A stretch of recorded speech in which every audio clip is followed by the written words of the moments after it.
Hello everyone, welcome back. आज हम एक ऐसा ड्रामा एक्सप्लेन कर रहे हैं जिसकी स्टोरी डिफरेंट है। अगर आप लव ट्रायंगल, भूत, वैम्पायर, बॉस एम्प्लॉय जैसे ड्रामास देख देख के बोर हो गए हैं तो आपको ये स्टोरी अच्छी लगेगी। तो बिना टाइम वेस्ट किए चलिए ड्रामे की स्टोरी को एक्सप्लेन करते हैं। कहानी की शुरुआत में हम देखते हैं एक छोटी मुन्नी सी लड़की को जो हाल ही में पैदा हुई है। वो अपने भाई को देख के सोचती है कि ये मुझसे पहले कैसे इस दुनिया में आ गया। उसका ब्रदर सोचता है कि जिंदगी अच्छी गुजर रही थी, इसका आना जरूरी था। मॉम शूफू से कहती है कि बेटा अपनी प्यारी बहन को दूध पिलाओ। वो कहता है कि क्यों नहीं मॉम, लाओ मुझे दो। शूफू सारा दूध खुद पी जाता है। उसके बाद हम देखते हैं कि सारा बचपन इन दोनों ब्रदर सिस्टर का टॉम एंड जेरी की तरह गुजरता है। दोनों एक दूसरे से शदीद नफरत करते हैं। काफ़ी साल बाद हमें दिखाया जाता है कि दोनों अब जवान हो चुके हैं। एक दिन जब दोनों सी साइड आए होते हैं तो वहाँ पे शाओ जी को भूख लगती है। वो सोचती है कि मॉम तो कब की भाग चुकी, अब हमारे पास एक शराबी डैड और ये कमीना है। मैं भूखी हूँ क्योंकि मैं गरीब हूँ, शायद मैं गरीब होने की वजह से भूखी हूँ।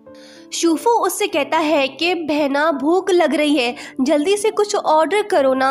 वो कहती है कि हमारे पास इतने पैसे नहीं, अगर हम एक हॉट डॉग लेकर शेयर करें तो कैसा रहेगा।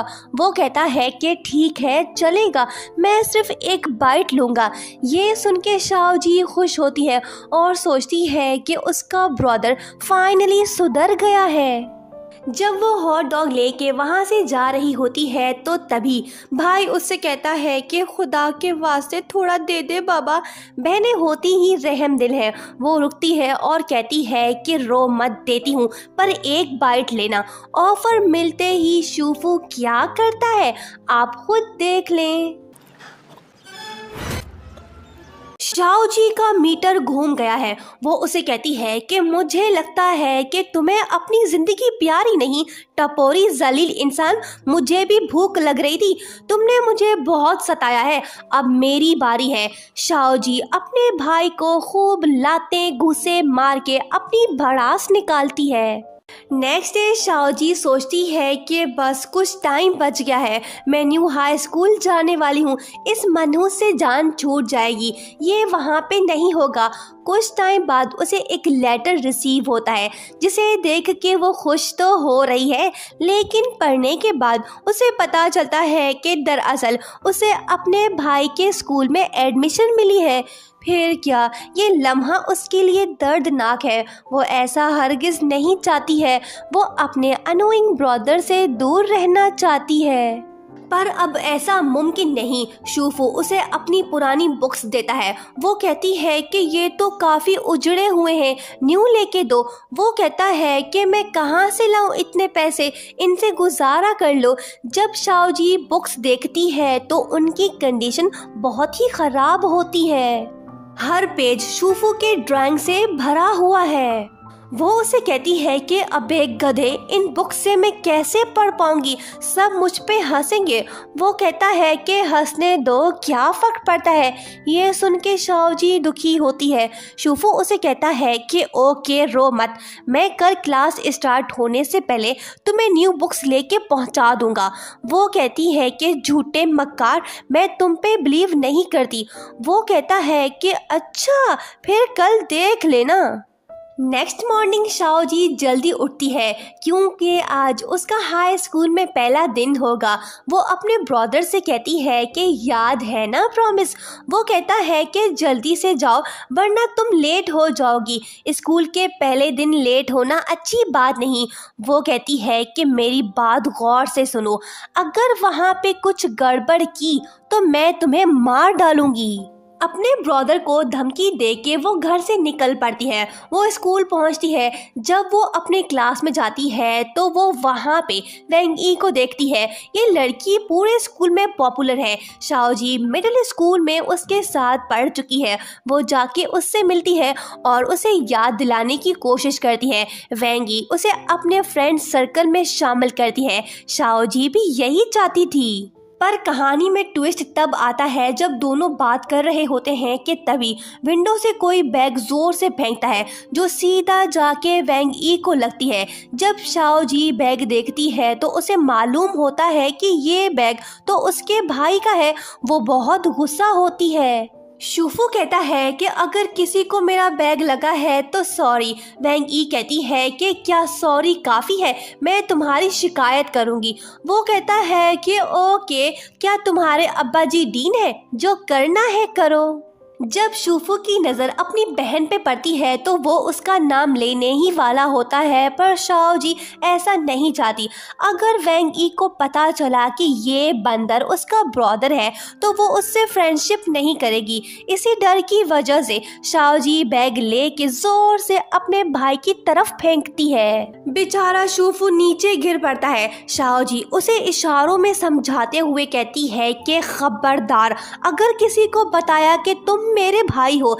इस इंसिडेंट के बाद शाओ जी क्लास में फेमस हो जाती है। सब उसे सुपर वुमन का टाइटल देते हैं। वैंग ई उसे थैंक्स बोलती है और कहती है कि ऐसे कमीने बॉयज हर रोज मुझे परेशान करते रहते हैं, पर मैं खुशकिस्मत हूँ कि मुझे तुम जैसी फ्रेंड मिली।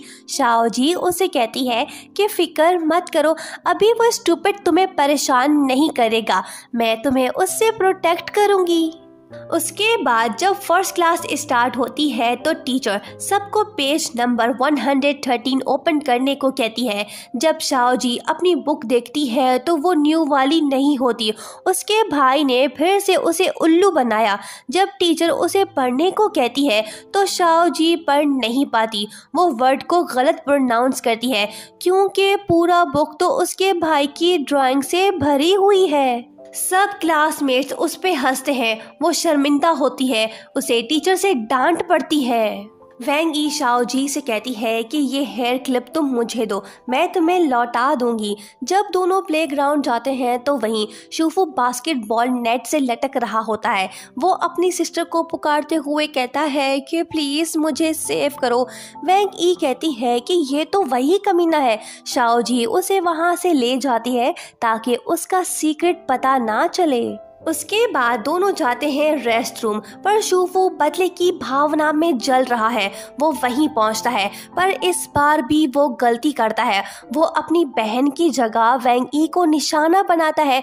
वैंग ई चिल्लाती है। शाओ जी वहीं आती है। वो शूफू से कहती है कि तुम फिर आ गए, अब मैं तुम्हें नहीं छोड़ूंगी। शाओ जी अपने भाई को फिर से पकड़ के दीवार पे पटक देती है, उसे खूब मजा चखाती है। उसके बाद जब शाओ जी और वैंग ई कैफेटेरिया में बैठे होते हैं तो वहीं पे शूफू आता है। वो दोनों के साथ बैठ जाता है।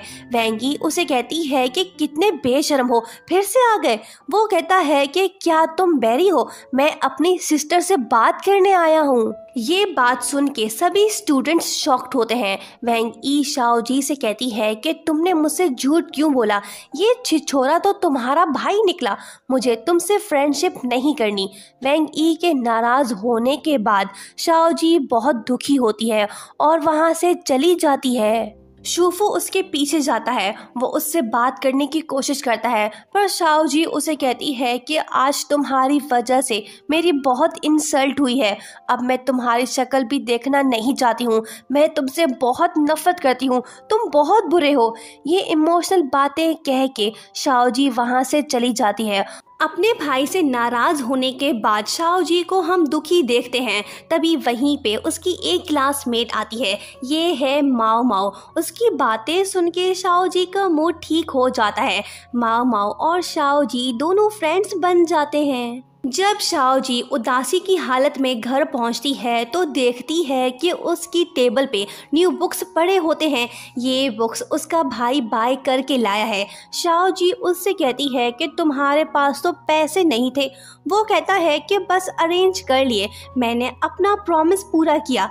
यहाँ हम फील करते हैं कि भले ये दोनों भाई बहन टॉम एंड जेरी की तरह लड़ते हैं, लेकिन एक दूसरे का ख्याल भी रखते हैं। 4 सेकंड की खुशी के बाद नेक्स्ट डे दोनों फिर से लड़ पड़ते हैं। कॉन्टेस्ट में जो वाउचर्स विन किए थे उनकी वजह से दोनों लड़ रहे हैं। शाओजी उससे वाउचर्स लेती है और वो शूफू की साइकिल को लॉक करके कीस कहीं दूर फेंक देती है। शूफू उसका पीछा करता है। वो वाटर गन से उस पर अटैक करके शाओजी से कहता है कि मुझे वाउचर्स दे दो वरना मैं बैग में पड़े तुम्हारे होमवर्क कॉपी को इस गन से नहला दूंगा। ये खतरनाक धमकी सुन के शाओजी पीछे हटती है क्योंकि होमवर्क के बिना वो स्कूल नहीं जा सकती है। वो उसे वाउचर्स देती है और कहती है कि तुम्हें मैं बाद में देखूंगी। शूफू के जाने के बाद शाओजी उसे फॉलो करती है। वो उससे वाउचर्स वापस लेना चाहती है। शाओजी उस पर अटैक तो करती है लेकिन शूफू अपनी चालाकी से बच जाता है। शाओजी ट्री से टकरा के नीचे गिर पड़ती है। वो उसे कहता है कि जैकी चैन बनना ज़रूरी था क्या? वो कहती है कि हाँ, और कोई चॉइस नहीं थी। शूफू को अपनी बहन पे तरस आता है। वो दोनों वाउचर्स उसे वापस देता है। शाओजी खुश तो होती है लेकिन जल्दी ही उसे पता चलता है कि ये वाउचर्स तो फेक वाले हैं। फिर क्या, दोनों सड़क किनारे फिर से शुरू हो जाते हैं। डांसिंग और फाइटिंग का अनमोल अंदाज हमें देखने को मिलता है। स्कूल की डॉक्टर आके दोनों को रोकती है। वो दोनों से लड़ने की वजह पूछती है। शाओजी बताती है कि 1 मंथ पहले इस खड़ूस ने अरबिक कपड़े पहना के मुझे ज़बरदस्ती एक कॉन्टेस्ट में ले गया। इसने कहा कि हम फर्स्ट आएंगे। हम दोनों ने वहाँ पे अरबिक डांस पेश किया। खूब नाचने के बाद हम कॉन्टेस्ट में 3rd आए। हमें 2 फूड वाउचर्स मिले।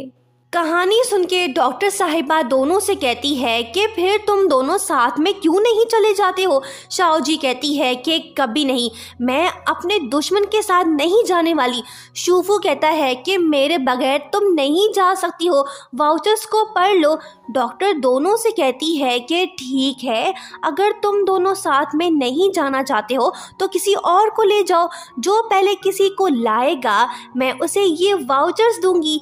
ये सुन के शूफू वहाँ से भागता है। शाओजी वैंग ई के पास जाती है। वो उसे सॉरी बोलती है। पहले तो वैंग ई उसे माफ़ नहीं करती लेकिन जब शाओजी उसे वाउचर्स का बताती है तो वो फटाफट से उसे माफ़ करके दोबारा से अपने फ्रेंड सर्कल में शामिल करती है। क्लास ख़त्म होने के बाद शूफू अपनी बहन से मिलने आता है और वो उसे कहता है कि क्या तुम मुझे कैंटीन कार्ड दे सकती हो? शाओजी कहती है कि क्या तुम्हें मरने का शौक है? वो कहता है कि मुझे कुछ मत करना वरना मैं चिल्ला दूंगा। शाओजी उसे कार्ड दे देती है पर उसकी फ्रेंड माओ को पता नहीं कि ये दोनों भाई बहन हैं। वो समझ रही है कि दोनों शायद कपल हैं। वो खुद से प्रॉमिस करती है कि वो शाओजी को इस खड़ूस से बचाएगी। उसके बाद जब शाओजी कैंटीन जाती है तो उसके पास मील कार्ड नहीं होता। शूफू का फ्रेंड और मशहूर ज़माना बास्केटबॉल प्लेयर कायशन उसे कहता है कि क्या मैं तुम्हें लेके दूं? उसे देखते ही शाओजी उस पे फिदा हो जाती है और शर्माते हुए कहती है कि जब तुम इतने प्यार से बोल रहे हो तो क्यों नहीं। बाद में ये रोमांटिक बात वो अपनी फ्रेंड माओ को बताती है पर शाओजी को ये पता नहीं कि उस हैंडसम बॉय का नाम क्या था। वो अपनी फ्रेंड से कहती है कि मुझे मेरे सपनों का राजा मिल गया है। दूसरी तरफ शूफू एक लड़की को पटाने में लगा हुआ है ताकि वो उसके साथ चले पर लिनशिन उसे मना करती है। उसके बाद टीचर शूफू और लिनशिन को ऑफिस में बुलाता है क्योंकि दोनों का रिजल्ट अच्छा नहीं आया। बुलाया तो था टीचर ने उन्हें बेइज्जत करने के लिए लेकिन चालाक शूफू अपनी दुख भरी दास्तां सुना के टीचर को ही रुला देता है। टीचर को अपनी मॉम की याद सताने लगती है। वो कहता है कि बस कर दो, मैं अभी के अभी टिकट बुक करा के अपनी मॉम से मिलने जा रहा हूँ। टीचर से बचने के बाद लिनशिन शूफू से कहती है कि तुम जाके नहा धो लो, तुम्हारे कपड़ों से स्मेल आ रही है। वो कहता है कि तुम खूबसूरत हो, इसका मतलब ये नहीं कि तुम मुझे ऑर्डर दोगी, मैं जा रहा हूँ। शूफू जानने लगता है पर वो रुक जाता है। उसे अब समझ आता है कि लिनशिन उसके साथ चलना चाहती है। ये जान के वो बेहद खुश होता है। दूसरी तरफ वेंगी बाथरूम में लॉक है। शाओजी वहीं आती है। वो उसे कहती है कि क्या तुम चल रही हो मेरे साथ। वो कहती है कि ठीक है, पर पहले मुझे यहाँ से निकालो। शाओजी किक मार के बाथरूम का डोर तोड़ देती है। वेंगी की टेंशन खत्म होती है। एक तरफ से शाओजी भागती है तो दूसरी तरफ से शूफू भागता है। जो पहले डॉक्टर साहिबा के पास पहुंचेगा उसे वाउचर्स मिलेंगे। शाओजी वहां पहले पहुंचती है। वो वाउचर्स उसे मिलते हैं। पर फ्लैशबैक से हमें पता चलता है कि शूफू डॉक्टर साहिबा के पास पहले पहुंच गया था, लेकिन जब उसने अपनी सिस्टर को आते देखा जो तकलीफ में थी, वो सही से चल नहीं पा रही थी क्योंकि वो इंजर्ड हुई थी। ये देख के शूफू पीछे हटता है और अपनी बहन को वाउचर्स लेने का मौका देता है। जिसके बाद वो लिंचिन को सॉरी बोल के कहता है कि मैं आज तुम्हारे साथ नहीं चल सकता हूँ, मुझे अपने बेस्ट फ्रेंड का बास्केटबॉल मैच देखना है। लिंचिन को ये बात बुरी लगती है। वो नाराज़ होती है। मतलब कि शूफू ने अपनी बहन की खुशी अपने प्यार से ज़्यादा इम्पॉर्टेंट समझी। बहन भाई का रिश्ता बड़ा ही अनमोल होता है। शूफू भले अपनी बहन को तंग करता है, दोनों 100 बार लड़ते हैं, पर मुश्किल वक्त आने पे एक दूसरे का साथ भी देते हैं। और यहीं पे फर्स्ट पार्ट एंड होता है। अगर आप इस ड्रामे का नेक्स्ट पार्ट देखना चाहते हैं तो पार्ट 2 लिखिए। Thank you so much for watching. Subscribe for more videos.